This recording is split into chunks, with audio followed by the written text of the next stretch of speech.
Olá, queridos, a paz do Senhor Jesus.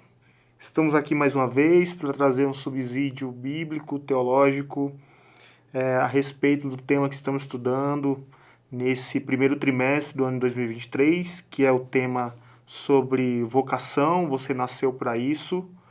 Estamos nessa lição abordando a lição de número 11, que fala sobre vocação e universidade. Um tema extremamente relevante para o nosso contexto, principalmente para gerações mais novas que têm acesso a esse universo, certo? Mas tem muita dificuldade em relacionar a sua fé a essa realidade. Então, a partir disso, nós iremos trabalhar, como já sugere também a nossa síntese aqui, né? O nosso resumo, que diz que a universidade é um lugar propício para desenvolvermos a nossa vocação e assim também atuarmos no âmbito profissional. Nessa lição, iremos discorrer sobre fundamentos sólidos que podem nos auxiliar nesse desenvolvimento.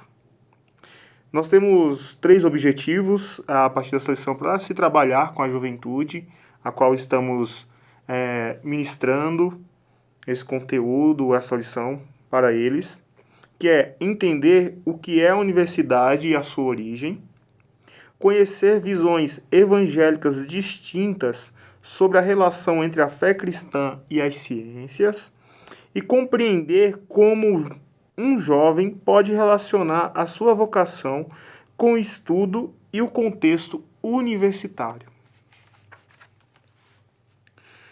Eu gostaria de citar já nessa abertura, antes de entrarmos até mesmo na introdução, uma frase aqui do Renildo Júnior, que serve para refletir, que diz o seguinte: a igreja, que tem entre seus membros pessoas de vida comum das cidades, deveriam estar atenta em conduzir seus fiéis a uma vida que vá além das reuniões dos cultos. A nossa leitura bíblica da nossa lição se encontra em Daniel, capítulo 1, do versículo 3 e versículo 4, e também Daniel, capítulo 1, do versículo 18 ao versículo 20. Um texto bastante conhecido, principalmente quando se trabalha essa realidade com juventude, certo? E para a gente introduzir dentro daquilo que nós iremos trabalhar nesse estudo com os jovens, nós precisamos compreender que a universidade ela apresenta aspectos para a juventude que trazem uma realidade de descoberta, tanto de aprendizagem, quanto também de própria liberdade, já que até o presente momento o jovem ele está saindo de um período de adolescência onde seus pais quem ditam o que ele deve fazer, como ele deve viver, e agora esse jovem ele está dando um novo passo para uma nova fase em sua vida, que é praticamente o início da sua vida adulta, onde ele vai começar a ter acesso a conteúdos, pessoas, conhecimentos, e também o próprio ambiente da universidade fornece a ele experiências que, no período que ele estava no colégio, que ele estava na escola, que ele estava principalmente ali sob a tutela dos pais, onde os pais iam às reuniões das suas escolas para saber como estava o andamento dos seus estudos, certo? Já não existe mais, e ele passa a viver uma realidade de quê? De que ele tem uma certa autonomia que é apresentada a ele, que é ele quem controla praticamente o seu destino, a sua jornada, como é que ele vai chegar até a conclusão do curso. E nesse processo ele vai descobrindo coisas que em outro momento da sua vida até então não eram tão presentes em seu contexto. Então, a universidade é um ambiente de descoberta para o jovem. É um ambiente não só apenas de aprendizagem, mas também de novas experiências. Isso torna muito atrativo para a própria juventude, que está sempre em busca de novidade, está sempre em busca de aprender algo novo. E a gente precisa partir desse ponto, querido professor, certo? Não simplesmente condenando o ambiente universitário, nós precisamos entender, antes de mais nada, esse ambiente para que a gente possa orientar o jovem, dizendo, olha, existem coisas boas na universidade, sim, mas também existem perigos presentes, assim como também em outros ambientes. E que a ideia aqui é que a gente consiga trazer o jovem para essa reflexão que vai proporcionar a ele uma maturidade para discernir aquilo que é bom e aquilo que é mal diante dele no contexto universitário. Então a gente vem nessa lição trabalhar exatamente isso. Como a vocação está relacionada com o campus universitário e também quais são os desafios que são apresentados diante dessa vocação que o jovem possui, o jovem cristão possui, diante de Deus e diante da sociedade em que ele vive. No tópico 1, nós temos por título o surgimento da universidade. E aqui, queridos, a gente precisa entender da onde a universidade surgiu, para qual finalidade ela foi feita. É necessário expor esse conteúdo para que o jovem que está entrando nesse contexto, ele não tenha um entendimento raso sobre a universidade, como simplesmente um ambiente onde ele vai lá, tem uma formação para poder obter um diploma, um certificado, para simplesmente ingressar no ambiente de trabalho. Não, é necessário que o jovem ele tenha uma consciência a partir de uma visão cristã de mundo sobre o que é a universidade, como ela surgiu, como ela se desenvolveu, certo? E a importância dela na sociedade. E eu queria trazer aqui, até mesmo no texto, relata sobre isso, sobre a origem da universidade, certo? A palavra universidade, ela vem do latim universitas, que significa um grupo de pessoas associadas a um corpo, sociedade ou comunidade, com um objetivo comum. Ou seja, a universidade é um ajuntamento de pessoas, é uma associação de pessoas a um grupo maior, a um corpo maior, a uma comunidade maior, que possui um objetivo comum. Esse é a origem da palavra universidade, certo? E a universidade, como nós conhecemos, ela não vem, por exemplo, do contexto grego, como muitas vezes é apresentado na sociedade, não.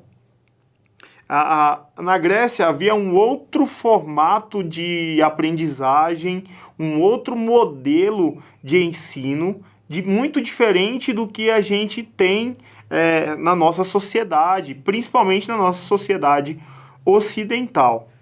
O modelo de universidade a qual nós estamos habituados, ele surge por volta de 1200, principalmente como um centro de ensino e pesquisa.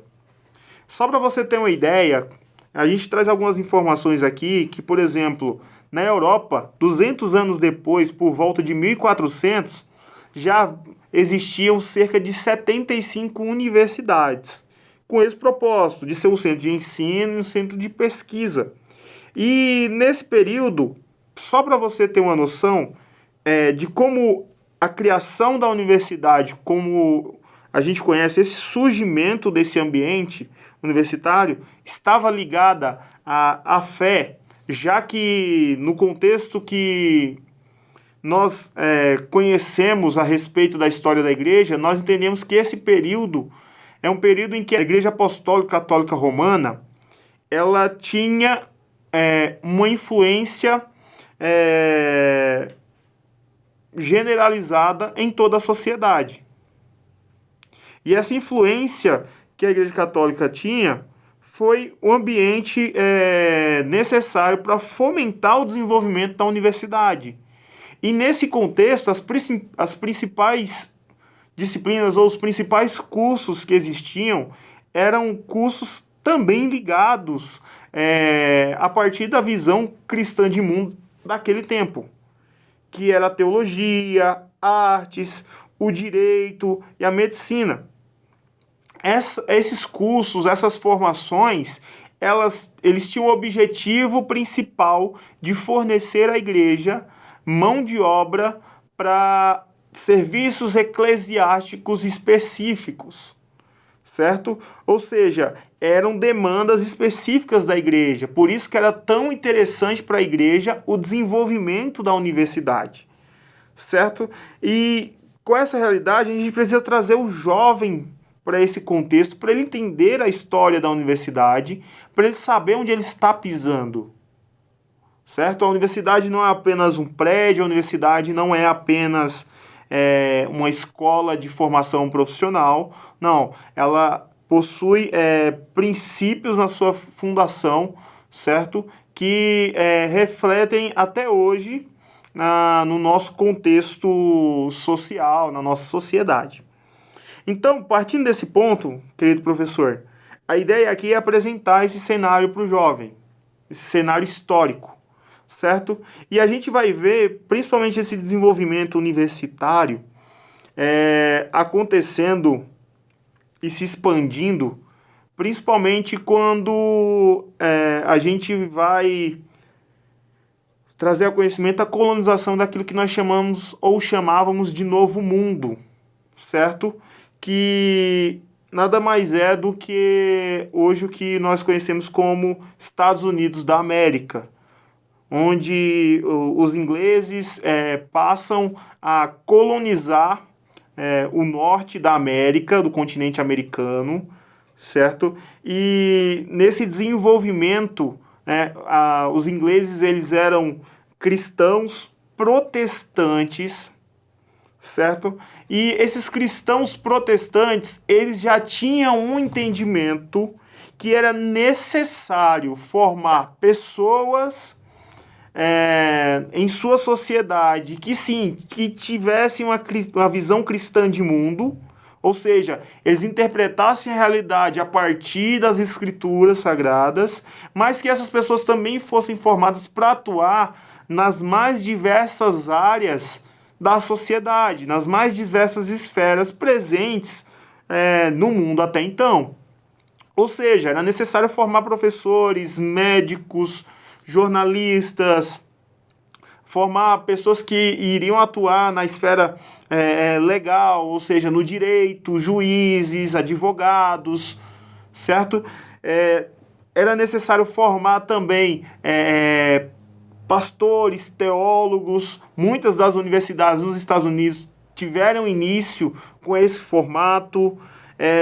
Se você parar para estudar, as principais universidades nos Estados Unidos e que são referência mundial, elas foram criadas por cristãos. Nós estamos falando de universidades como Princeton, Yale, Harvard, certo? A própria Universidade de Harvard, ela leva o sobrenome do seu fundador, que foi o John Harvard, um pastor que decidiu fundar uma universidade por entender que estaria contribuindo para um desenvolvimento daquela civilização que estava surgindo ali naquele novo mundo que hoje nós conhecemos como os Estados Unidos.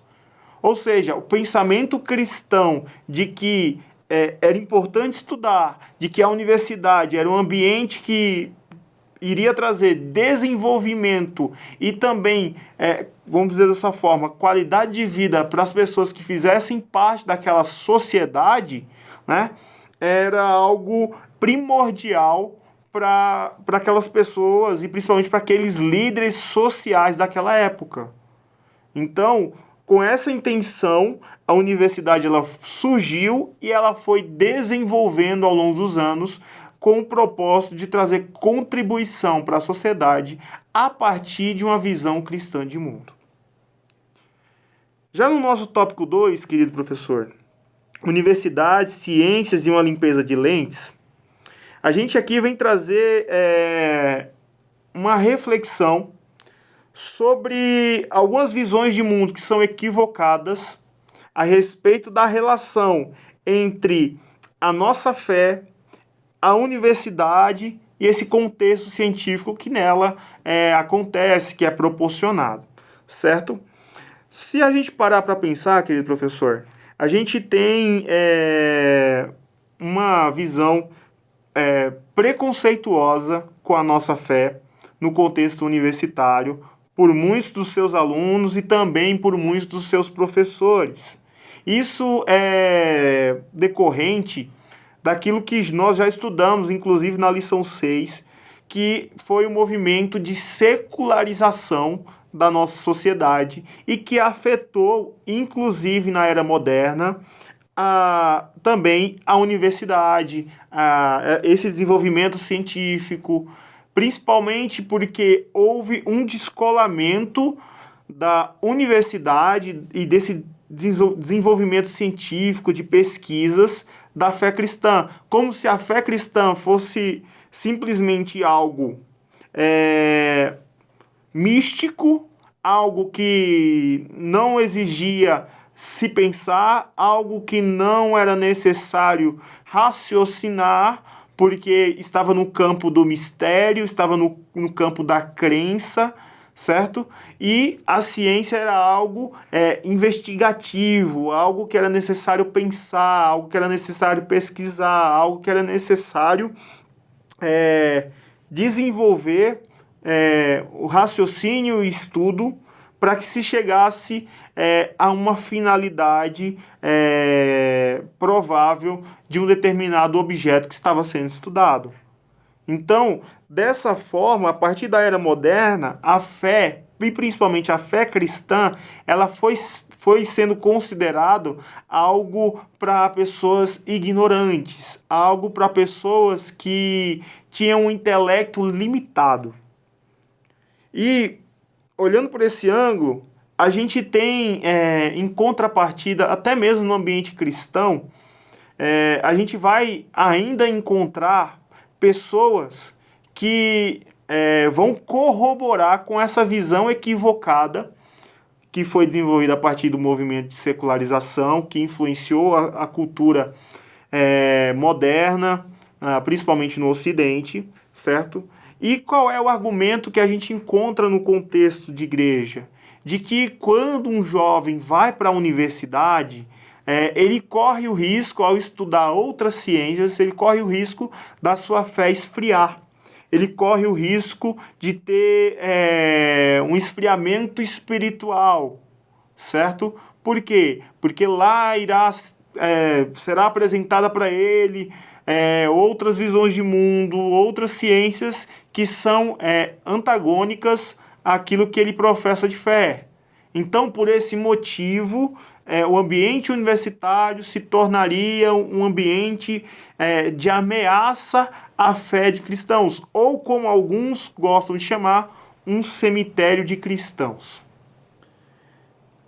Então, a partir desse entendimento, a gente começa a discorrer sobre algumas visões que são equivocadas e também iremos discorrer nesse tópico sobre qual é a visão que mais está alinhada realmente com uma visão cristã de mundo.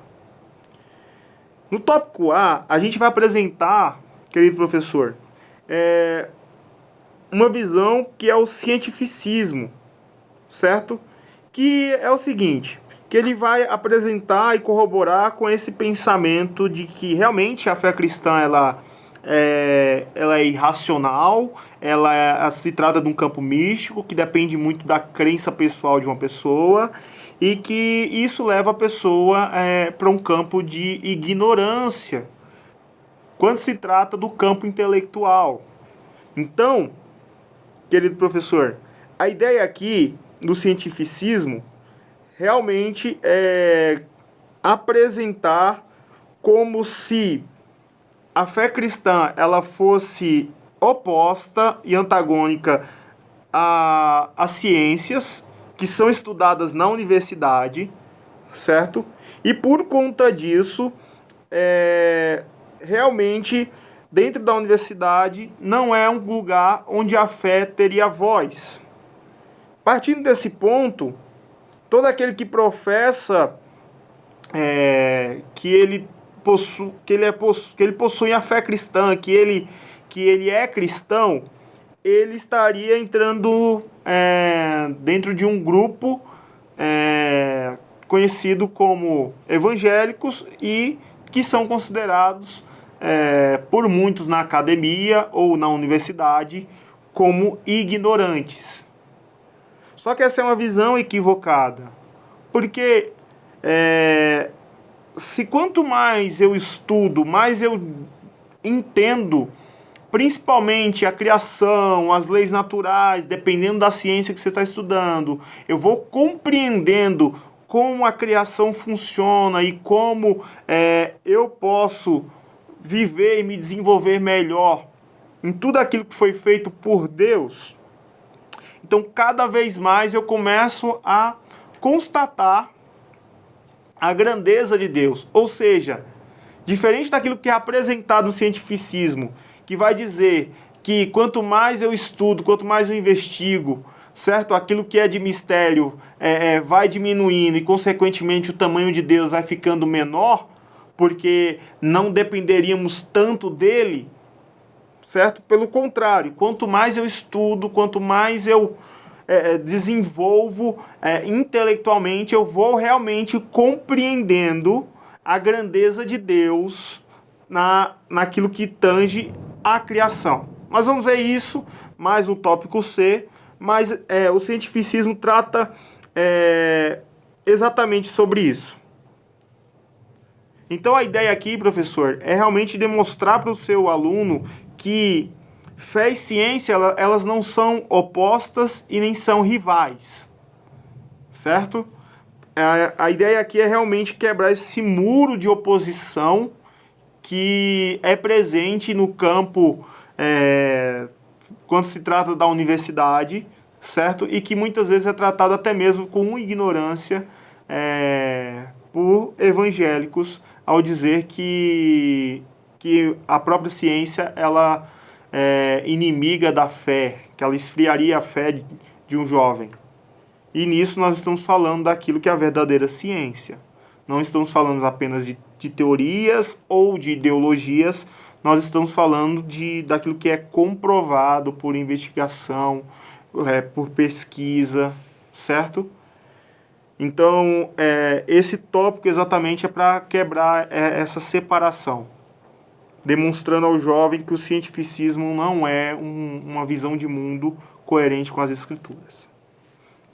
Ok, no tópico B, ou no subtópico B, a gente tem o compartimentalismo. O que é o compartimentalismo? Nós estudamos isso também na lição 6, que é assim, é como se a fé ela fosse algo de foro íntimo e que fosse necessário ser guardado em uma caixinha que a gente carrega conosco, certo? Que é pessoal, mas que não tem nenhuma outra relação com aquilo que seria a caixinha das ciências e, consequentemente, a caixinha da universidade. Então, a minha fé não se relacionaria com a universidade. É uma visão de dualismo, como já bem apresentada em outras lições, como se a fé ela não tratasse de questões racionais, como se ela fosse um salto no escuro, certo? E a ciência, ela trata dessa investigação, desse campo da pesquisa, e ou seja, é um campo racional, é um campo do intelecto, do pensamento, e a fé é oposta a isso. Então, para não haver conflito, cada um fica na sua caixinha, cada um fica no seu campo. E essa é uma visão não cristã de mundo, como já apresentado anteriormente. Porque a fé em Deus, ela nos habilita a enxergar toda a realidade da criação. Ela nos habilita a enxergar todas as coisas como Deus enxerga, como realmente elas são, como realmente elas deveriam ser segundo o Evangelho, já que Deus, através de Cristo, está redimindo todas as coisas. Certo? Então, nós precisamos também quebrar esse dualismo, esse compartimentalismo. Ok? A ideia realmente é trabalhar com jovens, demonstrando que a fé, ela não é algo simplesmente que eu pratico aos domingos, não, é algo que integra toda a minha vida e, consequentemente, eu preciso levar ela para a universidade. Já no subtópico C, que tem por título complementarismo, aqui vai ser apresentado uma visão de mundo diferente das duas anteriores, tanto do cientificismo quanto do compartimentalismo, certo? Que é uma visão mais coerente com a visão cristã de mundo, com a cosmovisão cristã. E o complementarismo, ela vai trazer uma realidade em que a fé ela não é inimiga da ciência. Pelo contrário, elas caminham juntas. Porque a ciência ela vai trabalhar na investigação daquilo que ela não compreende. Mas a fé, ela trabalha com convicções a partir daquilo que Deus falou.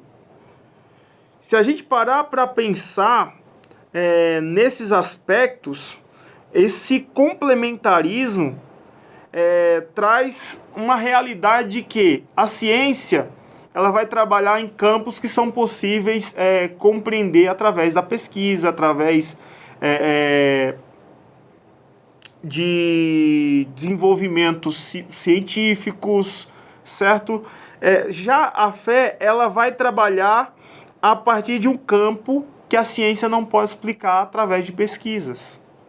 Ela vai trabalhar num campo em que é necessário dar crédito àquilo que Deus falou. Já é um campo espiritual, ou seja, a ciência, por mais que ela trabalhe no campo da razão, a fé, ela também trabalha num campo em que é possível pensar, porque se nós cremos na palavra de Deus, para isso é necessário pensarmos, é necessário crermos, e para nós crermos, nós precisamos entender, antes de mais nada, aquilo que nos está sendo falado, ou seja, não é um campo irracional, só que a fé, ela está em um campo superior ainda ao campo da ciência, que é o campo da razão. Ou seja, a fé, ela precisa da capacidade de pensar, mas ela está muito além de um campo racionalista, de um campo que se limita somente ao pensar. Ou seja, a fé crê em coisas que muitas vezes nós não teremos explicações, mas nós entendemos que elas são as verdades estabelecidas por Deus, que é alguém que tem uma mente infinitamente superior à nossa, que nos criou e sabe exatamente como elas devem acontecer. Ok, partindo desse ponto, nós vamos para o tópico 3, que tem o seguinte título: Uma fé viva, inteligente e relevante. Aqui, querido professor, de maneira bem objetiva, aqui nós vamos estudar a respeito da realidade de Daniel e seus 3 amigos, quando eles são deportados para a Babilônia, para agora servirem no reino do imperador chamado Nabucodonosor, certo? E esses jovens são escolhidos a dedo por possuírem características que os destacavam em sua sociedade, e características como principalmente na sua formação, no seu conhecimento, nas suas habilidades, na sua postura, na sua forma de se conduzir, certo? Ou seja, características que os habilitavam já a servir em campos não tão comuns da sociedade, e principalmente da sociedade daquela época. E esses jovens, eles são recrutados para inicialmente receberem uma formação durante 3 anos naquilo que a gente poderia chamar de uma espécie de universidade babilônica, que nada mais era do que aproveitar os conhecimentos e a formação que eles tinham recebido anteriormente em Israel, certo? Mas que agora iriam corroborar com ciências que eram desenvolvidas na Babilônia, para que esses jovens pudessem servir nos desejos e nos desígnios que o rei estabelecesse no seu império. Ocupando principalmente, querido professor, posições chaves na sociedade. Partindo desse ponto, nós vamos trabalhar esses 3 subtópicos: uma fé viva, uma fé inteligente e uma fé relevante, que vai realmente trazer exemplos práticos de como o jovem, nesse ambiente universitário, que muitas vezes parece ser tão contraditório com a sua fé, como ele pode se conduzir. Ok? Uma fé viva. Se a gente parar para estudar o primeiro capítulo do livro de Daniel, nós vamos perceber que esses jovens que foram deportados para lá, eles foram para um ambiente totalmente oposto à fé que eles professavam no Deus de Israel. E não apenas isso, esses mesmos jovens foram submetidos a um processo de desconstrução da sua identidade nesse ambiente que nós estamos falando que poderíamos chamar de ambiente universitário babilônico.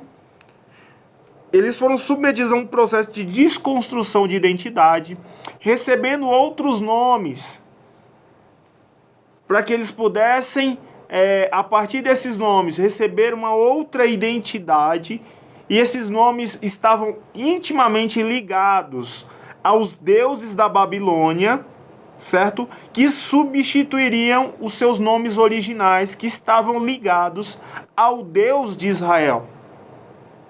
Então esse processo era um processo de desconstrução de identidade. Foi apresentado para eles também um ambiente em que eles participariam da mesa do rei, comeriam da comida do rei, e esse ambiente onde eles teriam acesso a isso era um ambiente idólatra, onde essa própria mesa ela estava destinada à adoração desses outros deuses, a qual era a origem dos nomes que eles recebiam até então. Isso é muito semelhante ao contexto universitário que o jovem que você, querido professor, estará ministrando essa lição, em que ele convive na universidade, que realmente é um ambiente, nos nossos dias, um ambiente de desconstrução de identidade, onde ele está sendo bombardeado pelos seus professores constantemente com conteúdos que vão apresentar principalmente ideologias, formas de pensar, modelos de pensamento opostos ao Evangelho. E que nós podemos chamar até mesmo essas ideologias, como o próprio Paulo designou, como uma falsa ciência.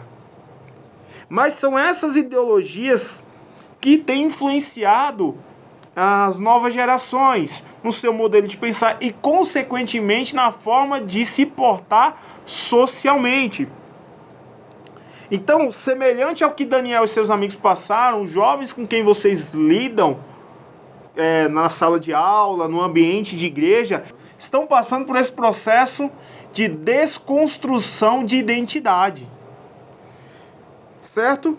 E para que isso não aconteça, quando eles estiverem expostos a todas essas ideologias, a todos os ismos, né? Feminismo, e entre outras ideologias que têm sido apresentadas como verdades, niilismo, enfim, como verdades para os jovens, que tem o intuito de desconstruir sua identidade, né?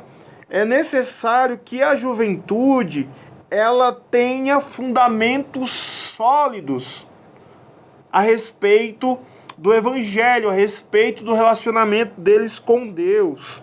Isso precisa estar bem estabelecido, fundamentos sobre a obra redentora de Cristo, fundamentos sobre a graça, fundamentos sobre realmente a existência de Deus, sobre como Deus nos salvou, sobre como Deus está redimindo toda a criação, sobre como Deus está interessado com todas as áreas da sua vida, certo? Como Deus estabeleceu o casamento, a família, a própria vida do ser humano para se viver em sociedade, de maneira a contribuir, não de maneira egoísta, certo? De que ele não é uma vítima da sociedade, pelo contrário, ele é alguém que Deus colocou no mundo para contribuir e abençoar a própria humanidade. Isso vai totalmente contra as ideologias que estão sendo apresentadas em sala de aula, em muitas salas de aula, para os alunos, para os jovens, evangélicos inclusive, certo? E por que é necessário que ele tenha esses fundamentos bem estabelecidos? Para que ele não venha desviar da sua fé e abraçar essas ideologias como verdade. Porque essa é uma realidade presente na nossa sociedade, é uma realidade presente no nosso contexto de igreja. Então, nesse sentido, o seu jovem, a qual você está ensinando, a qual você está desenvolvendo esse discipulado com ele só vai abraçar essa ideologia se ele não tiver esses fundamentos bem estabelecidos em seu coração. Por mais que ele passe por dificuldades, por mais que ele passe por crises, se esses fundamentos estiverem bem estabelecidos, se o seu coração estiver enraizado nessas bases da fé bíblica, da fé cristã, ele não irá se desviar da sua fé. É necessário trazer o jovem para essa reflexão, antes mesmo até dele entrar nesse ambiente universitário. Será que ele está preparado para esse ambiente? Se não, é necessário prepará-lo. É necessário discipulá-lo de maneira intencional, para que ele possa praticar sua fé também nesse ambiente de tamanha oposição. Já no subtópico B, a gente vai trabalhar sobre uma fé inteligente. A gente vai perceber que a fé, principalmente no exemplo de Daniel e seus amigos, não é um salto no escuro, certo? Não é um misticismo sem fundamento, não é uma fé irracional. É uma fé inteligente, é uma fé que pensa. Se você parar para analisar e estudar o texto de Daniel, capítulo 1, você vai ver que esses jovens, eles já estudavam. Esses jovens já se destacavam intelectualmente em suas habilidades, em seus conhecimentos, na sua conduta, na sua preparação também para a vida, na sua formação como um todo. Então esses jovens se destacavam. Então, quando eles foram escolhidos para entrar nessa universidade na Babilônia e passar por esse processo também de formação para atuar em posições chaves da sociedade ali babilônica, eles já possuíam características intelectuais. Ou seja, havia já uma relação entre a sua fé e a intelectualidade. Havia uma relação entre a sua fé e o estudar, entre o conhecer, entre se desenvolver intelectualmente.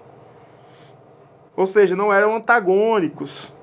E isso deu a eles uma condição de se destacar em sociedade. Se destacar principalmente no seu desempenho acadêmico ali na Babilônia, onde eles superaram os sábios daquele palácio, claro, através da graça de Deus que os capacitou, mas tendo capacidade intelectual 10 vezes mais do que os sábios daquele lugar.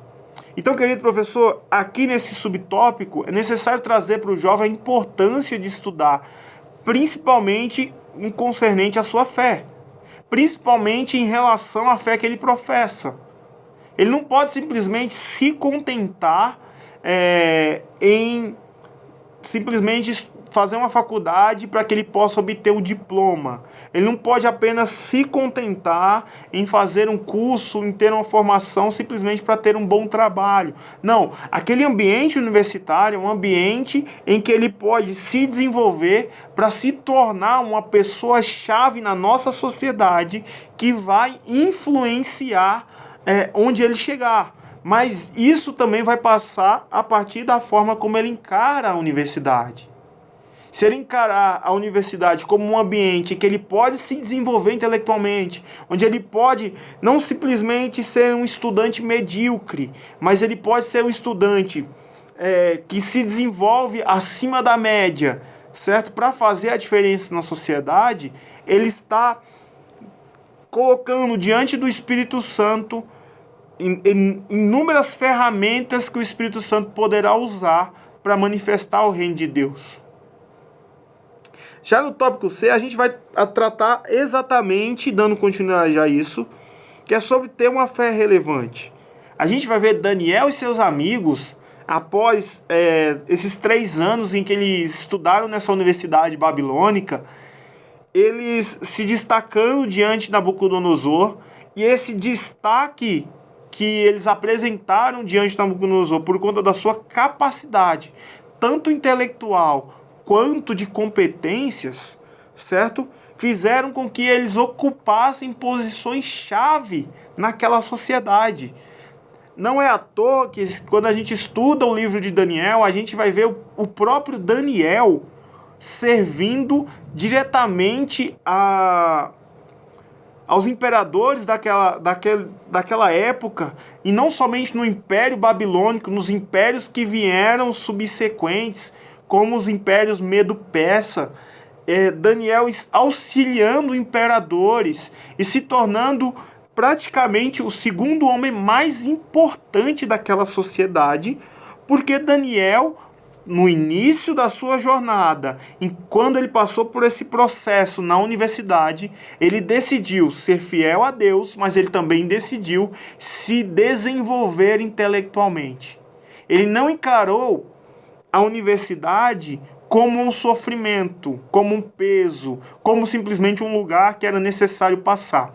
Não, ele encarou a universidade como um lugar que ele poderia testemunhar a sua fé diante das pessoas que estariam ali com ele, entendendo que ali poderia também ser uma plataforma de desenvolvimento para prepará-lo para a próxima fase da sua vida, em que Deus poderia usá-lo também para manifestar a sua vontade, para manifestar o reino de Deus. Então aqui, queridos, a gente vai ver Daniel em todo esse processo mantendo um relacionamento ativo com Deus, mantendo uma comunhão constante com Deus. Se a gente estudar o livro de Daniel, Daniel orava 3 vezes ao dia ao Senhor. Ou seja, relacionamento com Deus para ele era uma prioridade, mesmo tendo inúmeras atividades sob a sua responsabilidade, mesmo trabalhando, certo? Então, nesse sentido, a gente precisa entender e trazer essa reflexão para os jovens, que não basta fazer a melhor faculdade, não basta ter o melhor treinamento, não basta conhecer muita coisa, não basta ser competente. É necessário colocar tudo isso a serviço de Deus, ter comunhão com Deus, ter relacionamento com Deus, para que Deus, sendo da sua vontade, possa nos promover a essas posições-chave, para que a gente possa ser uma testemunha do seu reino.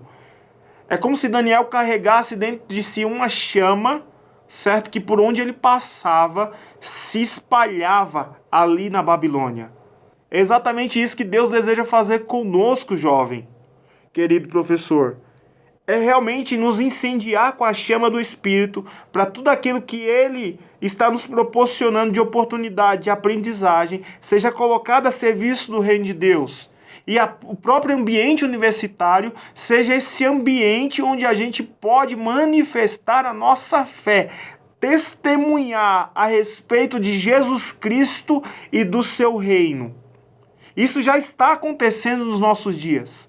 Muitos jovens já têm promovido reuniões cultos, durante os intervalos das suas aulas. Jovens já têm promovido células e também grupos de estudo em suas universidades, com o intuito de, sim, ser uma testemunha ambulante, se a gente puder chamar dessa forma, ali no seu campus universitário, entendendo que aquele é um ambiente que Deus novamente quer manifestar a sua vontade, manifestar a sua glória, se revelar às pessoas e se tornar um ambiente propício para a fé.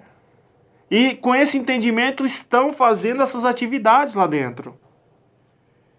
E a partir disso, colegas serem alcançados por Jesus Cristo. A partir disso, pessoas serem curadas, milagres acontecerem e aquilo que é sobrenatural invadir um ambiente natural, que é o ambiente da universidade, que é um ambiente científico de pesquisa. Ok? Então, a ideia central é essa, querido professor.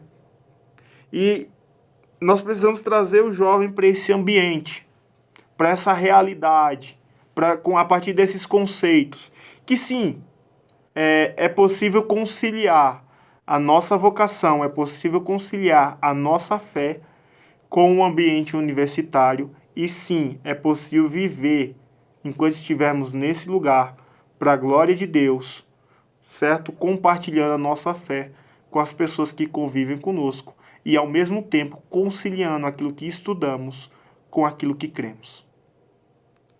Aqui nós concluímos. Que Deus te dê graça para ministrar essa lição, certo? Que você consiga compartilhar todo esse conteúdo com muito mais maestria daquilo que eu tenho compartilhado com os irmãos. Que Deus te abençoe e te use. Em nome de Jesus.